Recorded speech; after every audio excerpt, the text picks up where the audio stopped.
Start your day with It's the Business. Here's Phil Dobbie. Well, today you'd have to be the most optimistic optimist to assume that in a few months COVID-19 will be all but a memory. It will still be around and you could still be spreading it with or without a vaccine. What I don't know, and no one knows yet, although I've had the second jab and I've got good immunity, I can be a carrier. And I could give it to you if we meet. And so it's not over until everyone on the planet really has been vaccinated. So does that mean track and trace is still important? Something we've never got right in Britain through administrative bungling and dodgy contracts. But also because people just can't be bothered to register every time they go somewhere. So are we going to need more surveillance? Like a lot more facial recognition cameras around the place? And how do we feel about that? Well, I'm happy for cameras to be everywhere, and I'm happy for them, as they do in the airport, to check my fingerprints or whatever else they want to do to make sure that I'm not spreading this disease. Technologist Peter Cochrane joins me today to talk about the role of technology in keeping COVID-19 contained, and he's got some forthright views for those who think more surveillance is a bad thing. You decide. It's Wednesday morning. It's the 14th of April, 2021. Welcome along. And now, it's The Business, making sense of it all with Phil Dobbie. So Boris Johnson tells us that we don't need vaccine passports to go to the pub or to eat in a restaurant, but we're probably going to need it if we go overseas, just like you need to show that you've been vaccinated for polio or yellow fever or malaria when you visit certain countries. So I guess we shouldn't get too upset about that. But I suspect showing proof of the jab for COVID will become the norm for every country at airports for some time to come, possibly for the rest of their lives. But is that fair enough? What about other aspects of our lives? It does raise that ethical question and a technology question as well. How do you keep track of people who might be infectious? You know, we know those who probably are not going to be infectious because they've had the jab. And then there's the other people who may or may not be infectious. We just don't know. So what do we do about those people? Let's talk to technologist Peter Cochrane about this. He's a former CTO at BT. These days, he's a university professor, futurist, entrepreneur, business and engineering advisor. It says all of this on his website, but we've got him on because he's a smart guy. It doesn't say that on his website, but he is. And we've had him on the podcast before.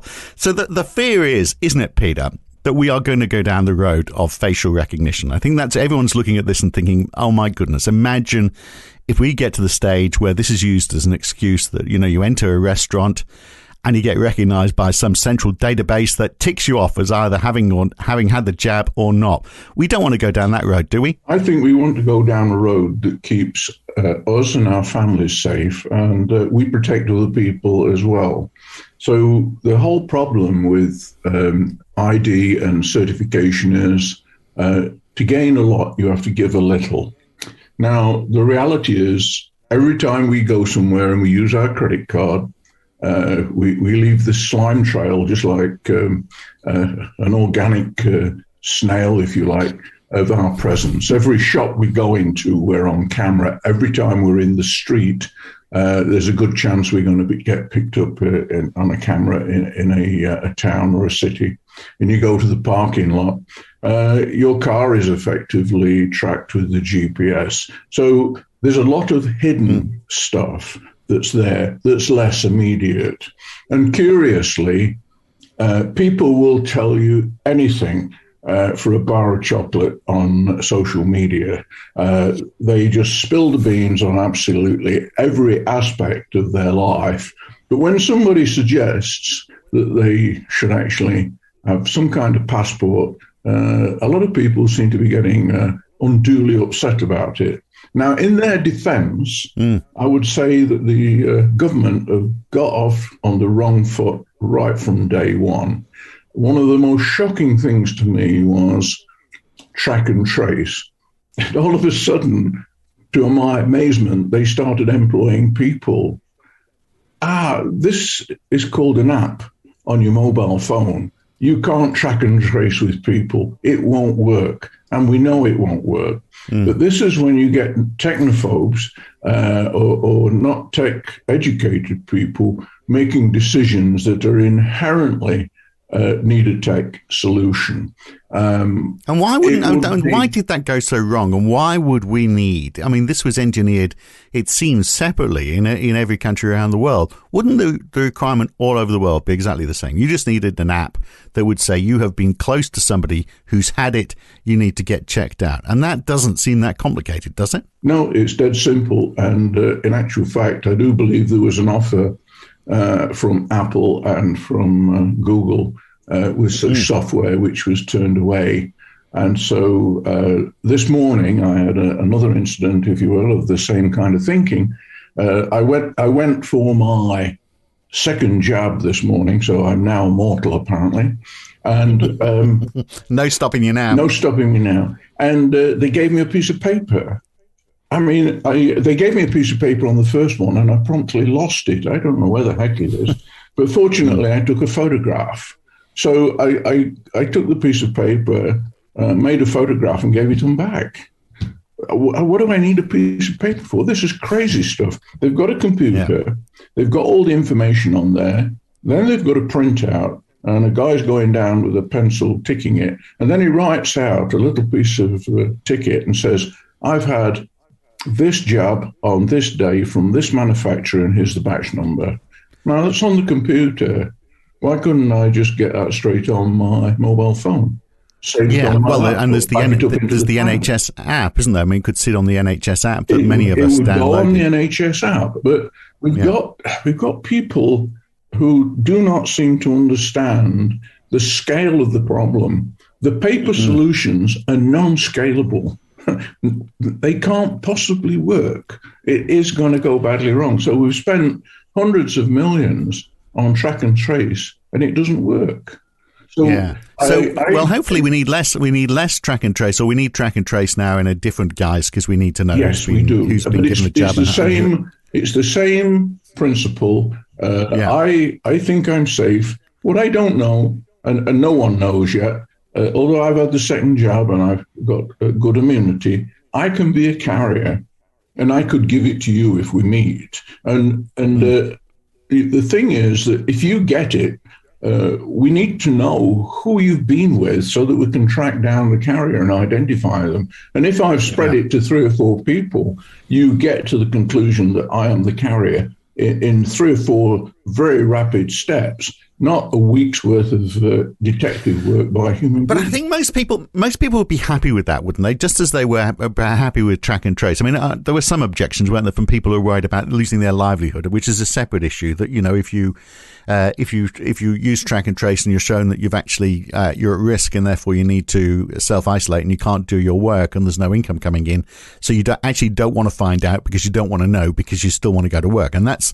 not a technology problem. That is a public policy question, which I think the government might have got wrong. But with track and trace, I don't think anyone objects to the idea that if there was something on your phone that said, I have been vaccinated, and if restaurants started saying, look, you've got to be vaccinated or you've got to have had a positive test before you can come in here, I think most people in their right mind would say, well, that is fine because we don't want people to be at risk. Right. It's if it becomes centralized, and that's the big concern, is that there's a difference between you remaining anonymous. It's like, hey, look, here, I've had it. You don't know who I am, but here's the proof that I've had it, versus you sitting on a central database somewhere. And that's the concern. Do we go down that road where, you know, to speed things up, we do start to have facial recognition sitting, you know, almost everywhere we go? Yeah. So a danger that we're going to go down that way. The only thing that stops me thinking, well, that's going to happen is because the government has shown that it's so inept at rolling out technology. The fact that they've managed to do something like that is perhaps beyond them. But you never know. Absolutely. I don't think people have got a lot to worry about in all respects. But I do believe at the moment that all the noise, you know, the first 20, 25 minutes of any BBC news program right now is totally consumed by this whole kerfuffle about the passport. 3 or 4 weeks ago, it was the royal couple, and that was on every news piece for a week, and in a week's time there'll be nothing about this on the BBC or other news channels. It will have just burnt itself out. But we've got a small minority, I believe, of people who are being quite loud, quite vociferous, and quite wrong. about the situation. Statements are being made, but when you listen to the virologists and the experts, we don't actually know sufficient to declare that we can have a free-for-all and just go back to being normal. And I, for one, do not want to give this terrible infection to another human being, nor do I want someone else to give it to my family. So I think it's a question of social responsibility. It's notable that in the more disciplined societies of Southeast Asia, they have really managed to bottle it up and stop the spread very, very rapidly. And it might be that a bigger sufferance, if you will, might be we might have to wear masks more regularly, especially during the winter months when we go into public places. It's very interesting that we've virtually had no influenza this year.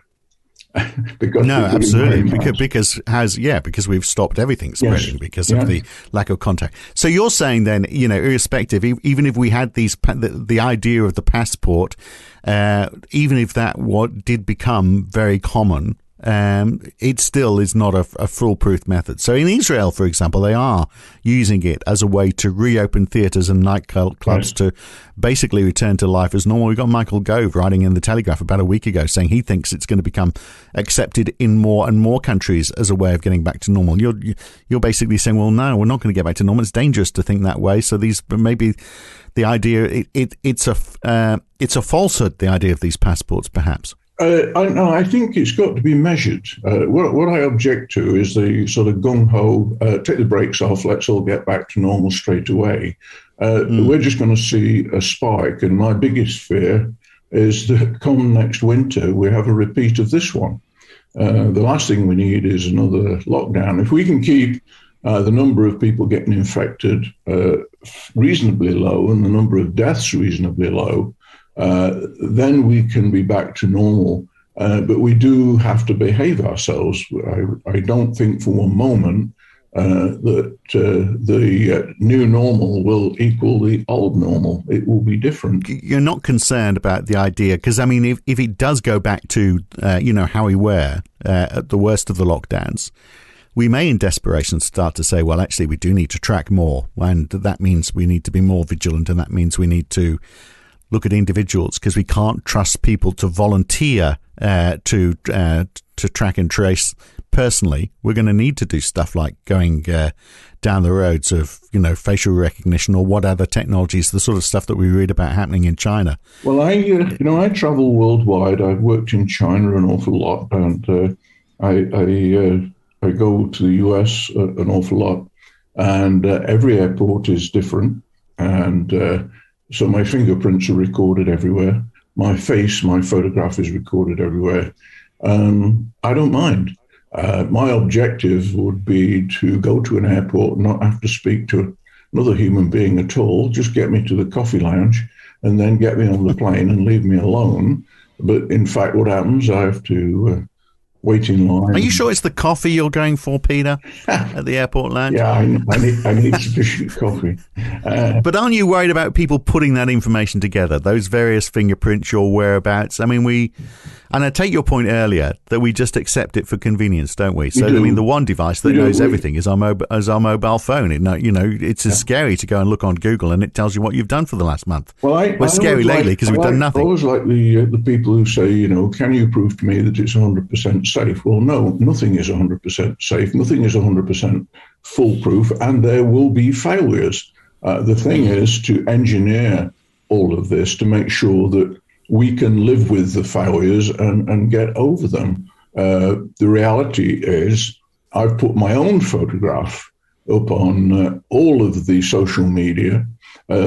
Everything is up there. My entire life history is up there. I choose to do it. Now, that's in my control. That's my choice.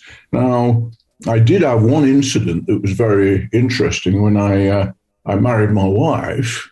Unfortunately, my first wife died and I got remarried. And so the internet was now here. And to my amazement, my wedding photographs were on the internet the next day. So somebody at the wedding They'd taken lots of photographs and put them up on Facebook, but never asked if they could put the photographs of our wedding up on Facebook. That was a bit of a surprise.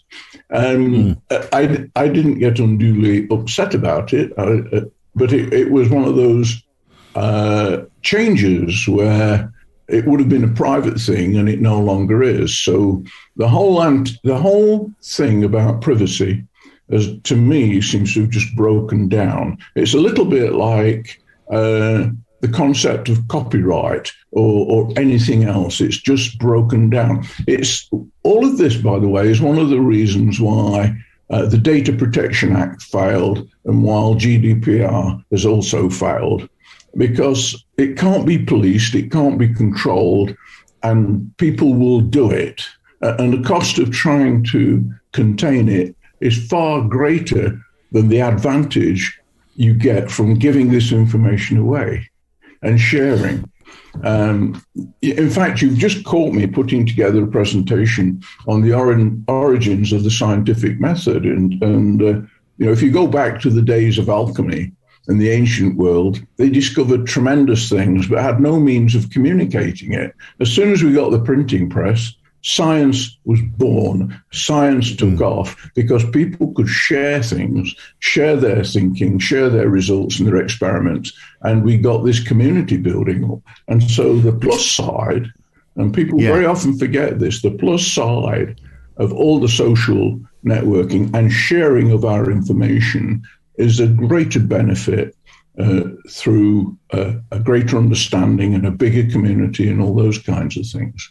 Yeah, well, that is definitely one of the benefits, isn't it, of the internet? And unfortunately, equally as much, there's those people who are sharing bad ideas and passing on prejudices and forming echo chambers, which is the downside of all of that. But also, I mean, there's also snooping versus sharing, isn't there? So, for example, we know GCHQ, and you'll know this from, I mean, you actually may not even be able to talk about it, I'm not sure, but we do know the government through GCHQ and other bodies around the world track a lot of internet activity. I've read reports that maybe as much of half of the UK's population, now this might be extreme, half the UK's population has their social media use in some way or another through the Tempora program, which is looking at intercepts in fiber optic networks, tracking people to some extent to try and find out what's going on. Should we be worried about that sort of thing? And if the government is placing in more technology to enable us to track COVID-19, I mean, doesn't this give them more fuel to programs like that for them to snoop on us more? Now, you might say that's not a bad thing, because if you're not doing anything wrong, you shouldn't worry about it. I think there's that line. I think there's also another line that is, I think the security services in every country is being stretched to monitor what the bad boys and girls are doing, let alone wasting their time looking at what you and I are doing. So I sometimes well, if we get, I would welcome them to be listening in right now, because I mean that's just another listener. We can add it to the stats, Peter. Yes, yeah. But I do teach security and cybersecurity at university, is one of the topics I delve into, and indeed I run red team and blue team. I teach the students to be evil so they can try and understand the bad boys and girls, and then we have a look at the blue side and we try and make defense. But I always say to them, if we want to have a little fun, I will just send you an email that goes something like this. I enjoyed the meeting last night. I've got all the materials ready, and the party in New York on Sunday night is going to go down a bomb. We're just going to blow the place up. Well, we are going to get picked up by some machine, and some human beings going to have to look at that and say, oh, these guys are just larking about. It's all euphemisms. And that's as far as it goes. So it's much more sophisticated, I think, than people realize. If you and I were actual bad people, we wouldn't be talking in terms of the NatWest Bank or Lloyds Bank, and it's in Ipswich, and we're doing a raid, or we're terrorists and we need some more nitrates because we've got to build some bombs and all that kind of stuff. We wouldn't be saying those things outright. We'd be far more subtle. So I think you'll find, and I don't know, but if we were to have a look at GCHQ or any of the three-letter acronym agencies across the planet, I bet you they're all stretched trying to keep up with their caseload of known threats rather than wasting their time looking at what you and I are doing. And the other concern though is scope creep, isn't it? It's where that information that maybe has been collected for what are good intentions, which might be to combat terrorism, or it might be to combat COVID-19, which now it's being collected starts to fall into the hands of or is accessible to other bodies. So, for example, solicitors or the police can start saying, "Oh, we're investigating this crime. This is a suspect. Let's see what we've got on them, and let's just go digging and see if we can find stuff." So they, you build up a series of. I'm all for that. Yes, please. Let's do that. You want more of that, do you? Yeah. Okay. Yeah, I like that.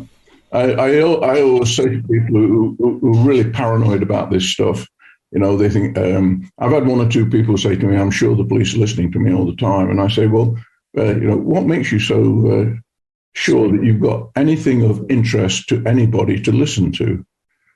It seems to me to be either they're ill or they're supremely arrogant that they think that they've got anything worthwhile listening to. So do you think then that, if we do find that this thing starts to expand and we're getting more and more cases of COVID-19, so that what we've done so far with the vaccines, which has been great, haven't slowed it down enough, and we do need to track people more. Do you think we will step up the technology? And is stuff like facial recognition, is that something that could be rolled out? I think it's almost an inevitability, because I'm not worried about COVID-19. I'm worried about COVID-27 or some other bug that's going to come steaming down the line. This is the first one, in my view.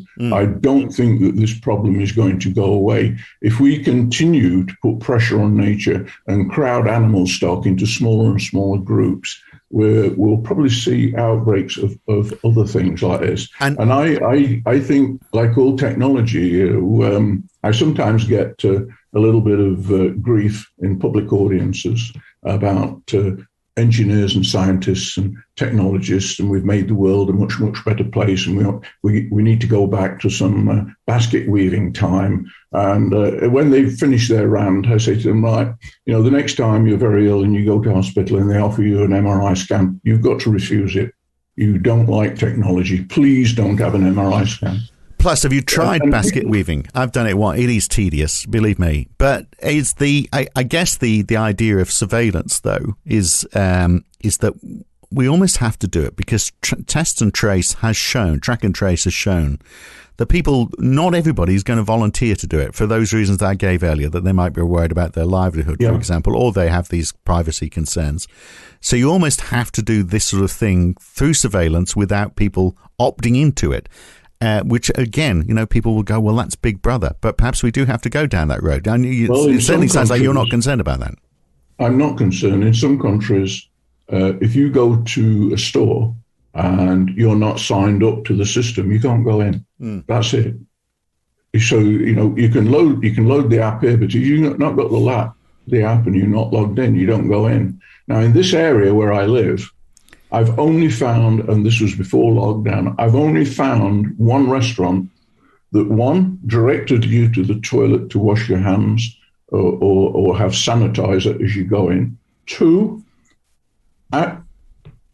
made you demonstrate that you got the NHS app and you used it.